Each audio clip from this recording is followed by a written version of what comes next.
তোমার ঘরে বাস করে কারা তুমি জানো না। তোমার তুমি যে আমার ভিডিওটা দেখতেছো, তুমি চাইলে কিন্তু আমাকে বাজিতে চিতাইতে পারো। আমি আমার বান্ধবী সুমি, যদি বাবা মা চয়েস করে আনে তাহলে বলে খালা এটা কি আনছেন, এটা বউও না, এটা লউও না। সেম বাংলা ভাষায় এভাবে বলে। তা আসলে সৌন্দর্য এবং কি ন্যাচারাল দেখতে আমি অনেক সুন্দর হয়ে গেছি, আর আমার মনটা অনেক ভালো লাগতেছে। কারণ নারী যখন সুন্দর থাকে তার স্বামীও। তুমি যে আমার ভিডিওটা দেখতেছো, তোমাকে একটা কথা কই, আজকে আমার মনটা ভালো না, চাইতেছি ভালো। তোমরা যারা আমার ইউটিউবে নিয়মিত ভিডিও দেখো, সত্যি করে বলো তো আমার ভিডিওগুলা কি তোমাদের মনের মধ্যে? পুরুষদের মাঝে আল্লাহ পাক রহমতের একটা ধৈর্য দিয়েছে, কারণ তারা মাথার ঘাম পায়ে ফেলে ইনকাম করে স্ত্রীকে খাওয়ায়।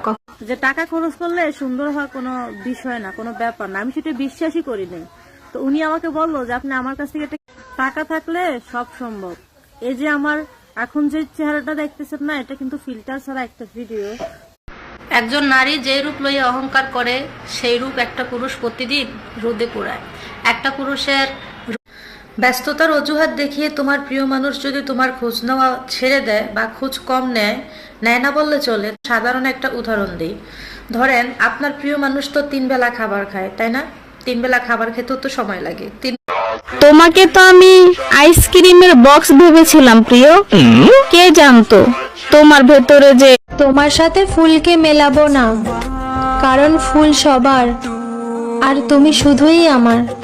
মেয়ে মানুষের বন্ধুত্ব বিয়ের আগ পর্যন্তই, বিয়ের পরে স্বামী সংসারের চাপে বান্ধবীদের সাথে 2 মিনিটও কথা বলার সময় পায় না। পাবো না জানি, তারপরও পাগলের মতো ভালোবাসি। কি করবো বলো, মন তো বোঝে না। তুমি যদি 100 বছর পরেও ফিরে আসতে চাও, তাহলে তোমার গ্রহণ করে নেব, কারণ তোমার পাওয়ার ইচ্ছাটা আমার। সময়ের কাছে মানুষ বড্ড অসহায়। সময় মানুষকে যা দেয়। তোমার শখের পুরুষকে নিয়ে একটা লাইন। আমার শখের পুরুষ আমাকে অসম্ভব ভালোবাসে। পাতার মতো সুন্দর। আমার প্রিয় মানুষের 4টি জিনিস আমার অনেক ভালো লাগে। এক, আমার প্রতি তার কতই নিদ্রা জাগ শুরু যে না পুকুর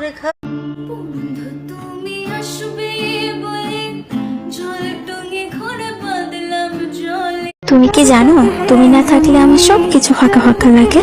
তুমি কথা না বলতে মনের ভিতরটা চুপচাপ হয়ে যায়। আপনি আমাকে ভালোবাসেন? আমার ফ্যামিলির সাথে কথা বলেন। উফ, আপনি বেকার হয়েছেন তো। হাঁটতে হাঁটতে নাকি মানুষ জিতে যায়, আর আমি কেবল হেরেই যাই। আমি হেরে যাই, নয়তো হারিয়ে যাই।